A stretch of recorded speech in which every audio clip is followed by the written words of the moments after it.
Happy Monday, everybody. Welcome to the Brownwood Lions Coaches Show. I almost forgot to push a button there, but we are live and on the air. I am Derek Stuckley, along with Brownwood Lions head football coach, athletic director Sammy Burnett. How are you, sir? Man, I'm just hunky-dory.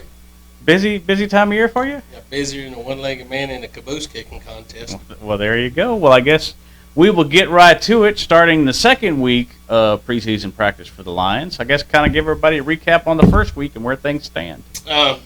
Started today, this morning again, 7 o'clock, and our kids came ready to go. Regardless of how they feel, fatigue-wise, body-wise, they just get out there and work extremely hard, so I'm proud of that. Last week's scrimmage, I was really pleased with our sub-varsity and the way they went out there and competed. Saw some good things from them. Really excited about our sub-varsity guys. Both teams, I thought, did really well. Had some bright spots and had some not-so-bright spots, as the varsity did. On the varsity side, I thought defensively we're in a pretty good place. Right now, not where we want to be, but in a pretty good place. We're never where we want to be. But after 4 practices, going into the 5th day for them to be at the level that they are is big. Offensively, we had to work on snaps. We had some busted assignments going the wrong direction, some busted protections. But like I told the team, I told our linemen, that's typical for an offensive line. I mean, it's the most difficult job for them to figure out what front they're in, odd, even, which way they're slanting, what they're trying to do, picking up stunts, understanding protections when they have 4 or 5 different protections based on play action, based on 5-man protection, 6-man protection, sprint out protection, bootleg protection. So there's a lot for them to learn. I thought that was the slowest part of the scrimmage was our offensive line. Again, we got several centers working on that position, which is new for us, trying to figure out who's the guy for the spot. And basically it's going to be who can snap the ball. So we had a lot of what I call poor snaps that caused us to lose time, and whether it's in the passing game when you're 3-step or quick game drop, or just trying to mesh with the running back. So we weren't in sync there, but that's thoroughly expected. Tell the receivers, quarterbacks, running backs to be patient with them because they work extremely hard. They have no egos. They want to be good, and they're going to be good. So it just takes a little bit of time. You mentioned defense, third year in this system, and all the new stuff y'all are adding. Just kind of talk about that a little bit more and how much that's going to help y'all as the season goes on. Just understanding base. I mean, like if you go into the scrimmage this coming up Friday, we're going to be in a base defense. We're not going to stunt. We're just going to sit back in our base defense and play defense. Offensively, I don't care what they do. I don't care if they're pressing the corners, playing off. We're going to get the ball to people that we want to see on film. And that's a big point about a scrimmage is you can count points. That doesn't mean anything to me. It is a glorified practice against another opponent. And it allows us the flexibility to say, I want to see this guy get 2 touches, that guy get 2 touches. I want this guy to run this many times. I want this guy to run this many times. I also want to see this many bootlegs or this many screens or whatever it may be. So you're basically scripted your whole scrimmage, not based on what they're doing to you. So there's going to be times you either have success and sometimes you don't. I don't even know if I got on your question, but I went off into the scrimmage. But what did you ask me, Stuck? I'm sorry.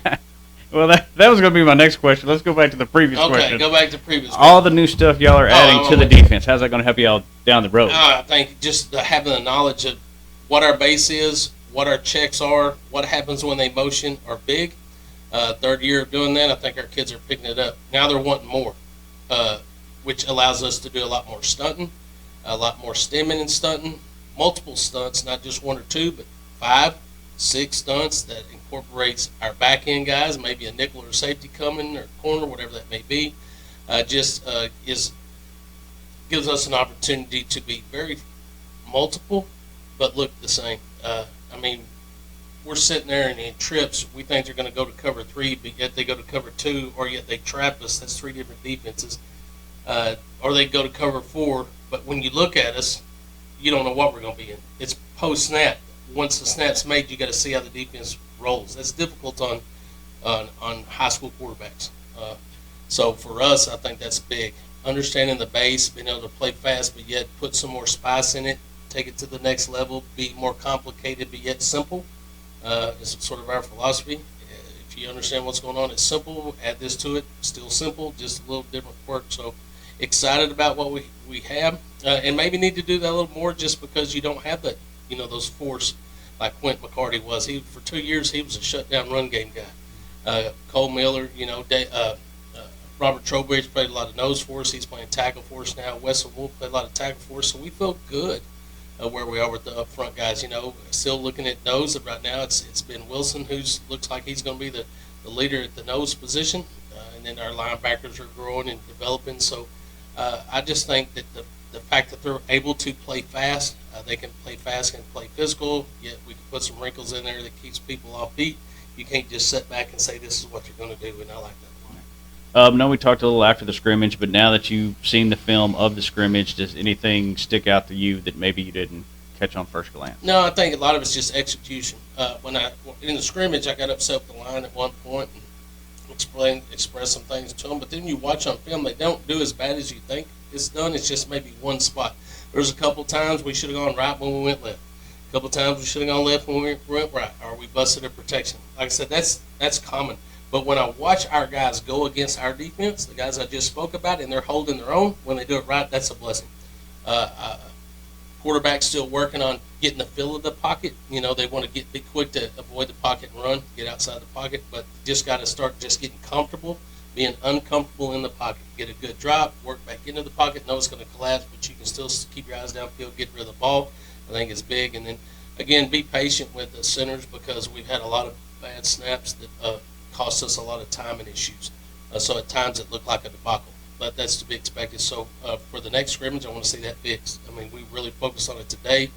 Already gone into a lot of detail on personnel. Do we have the right personnel in the right position? We still think we got the right guys on the bus. Let's get them in the right positions. So we're still working on that. Have a couple of guys on the JV squad that we're looking at as well as opportunity to step up and play. So by the time we get to that first game against Wiley, we'll have it all worked out. And thank goodness we got 2 scrimmages between now and then to get some work in. And again, come to scrimmage, enjoy it, have fun. See Jason Witten from afar. Maybe I don't want to bombard the man. He's out there trying to do his job. Yeah, we love the Dallas Cowboys and we love Jason Witten. He's going to be a Hall of Famer and all that, but that man's coming to do his job. Let's let him do his job and respect that as a human being. Let him do his job, but we're going to have fun doing that. And it's just a glorified practice. We get to practice against somebody but ourselves, and that's always enjoyable. Since you mentioned Jason Witten, I guess how did the whole scrimmage come to be to get them to come to Brownwood? We're a realignment day as we get through and getting our drops and trying to find our regular schedule. Realize that we're going to have to pick up 2 scrimmages. One was Decatur. They declined to scrimmages, and then also the second one was Lampasas, which we knew was in our district, so we were scrambling to find scrimmages. We picked up one of our guys, one of our groups went north towards the Metroplex. They must have been there, or someone got on the phone how it worked. We got an Alvarado scrimmage, which is going to be extremely tough scrimmage for us. They're really good right now, and they're one of the dark horses in 4A, in my opinion. And then our guy, Liberty Christian, needed a scrimmage, so we hooked it up, and then I simply reached out to Coach Witten and asked him if we could play, at our place, and then got a time set. And through the whole communications, he's been extremely laid back, pleasing, very accommodating. Had no problem coming to us the first year because I already had a scrimmage in Alvarado the second week. So he was very accommodating with getting us to go at our place and then the time. So I've also sent the script on the format of the scrimmage and haven't heard anything back. Said if you have any questions or concerns or something you want to change, just get back with me. But every time I've spoke to Mr. Witten on the phone, he's been extremely respectful, very cordial, very easy to work with, which is unlike some other people I've dealt with in the past, that's for sure. Well, that's good to hear. We'll talk more a little bit about the scrimmage and the script on Wednesday. Let's shift gears a little, talk about some of the other sports going on, Coach. Let's go cross country first. All righty. Cross country went to Brock. Yes. Boys finished 8th and 15th, 2 different groups out of 22 guys. That's a good start for them. Yes. Good numbers. Girls, it's crazy. It's hard for me to keep up with these cross country.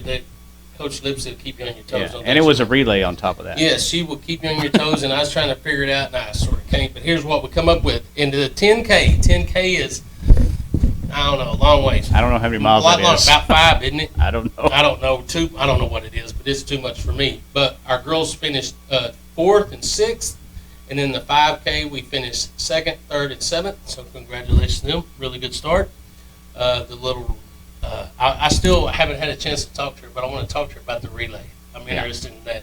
Maybe we could do one at an hour when we host our There you trip go. meeting. I don't know. I don't know how that works. I'm going to check into it. And then want to mention that tomorrow at 5 o'clock at Warren Gym, our volleyball teams will kick off their season starting at 5 o'clock. Yes. So they're in the gym. They're working extremely hard, got great numbers. Coach Lovelady's doing a phenomenal job, great assistance. So expecting, the girls are excited. Mm-hmm. Like I said last week, got to speak to a couple of them. So I'm excited to watch them play. So I wish them the best of luck to kick off their season against the Lady Longhorns, I guess. That's right. Yeah, Early's coming over and talked to Coach Lovelady, and she said front row at the net they got a lot of experience. Back row they're pretty inexperienced working on that, but she feels pretty confident about this group. Yep, she has some girls that can really get after it. Aubrey Felix is one that comes to mind. Hannah Dean comes to mind. Mm-hmm. I'm going to draw a blank on some others. Anaya Hines. Anaya Hines. You also have Miranda Northcutt. Yes, Miranda. That's what I was trying to think. Miranda Northcutt. She's got some height. Yeah. Which is going to be good. So hopefully we'll be dominant at the nets and have some girls in the back that can dig it out and we can bump that spot. That's right. And talked to her. They're also having a tournament this year. Yep. How did that come about? I don't know. I didn't work on that schedule. They do a good job of attending to their own schedules. I help them if needed and make sure that they're have the right amount of games based on how many tournaments they have. So I keep them on the legal side, but I give them the flexibility and freedom to work on their schedule.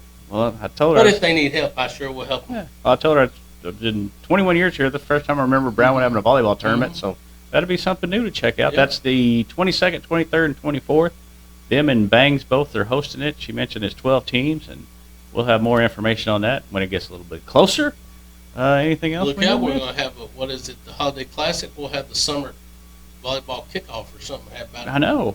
Yeah, everybody's going to have a tournament here pretty soon. That's good. Yeah, it is. I do want to mention that a couple of things. Again, I think you get season tickets. Mm-hmm. Still rock and roll season tickets, 8 to 12, 1:30 to 4, Monday through Thursday at Central Support Center. Mm-hmm. With Lisa. Also, talked to Kurt Newton. Usually we host basketball for the FCA. Mm-hmm. Come towards the first of next summer. But for us, we were able to pick up baseball and softball this year, which is going to be really cool because our facilities will be done and brand new, and it's going to be special, and we get to sort of showcase our facilities, which is going to be fun, but yet also help us in the future when it comes to us hosting tournaments. People want to come. So I use it as a marketing tool for one, but yet I thought it'd be a great opportunity for our coaches to host the FCA All-Star Baseball and Softball in Brownwood instead of San Angelo. So we're going to get to pick that one up this year. So then basketball will be leaving town, or will we have that too? I think it's going to, I don't know where it's going to. And a lot of that has to do with some of us with the construction we may have not been able to host. So we try to be proactive in not having problems.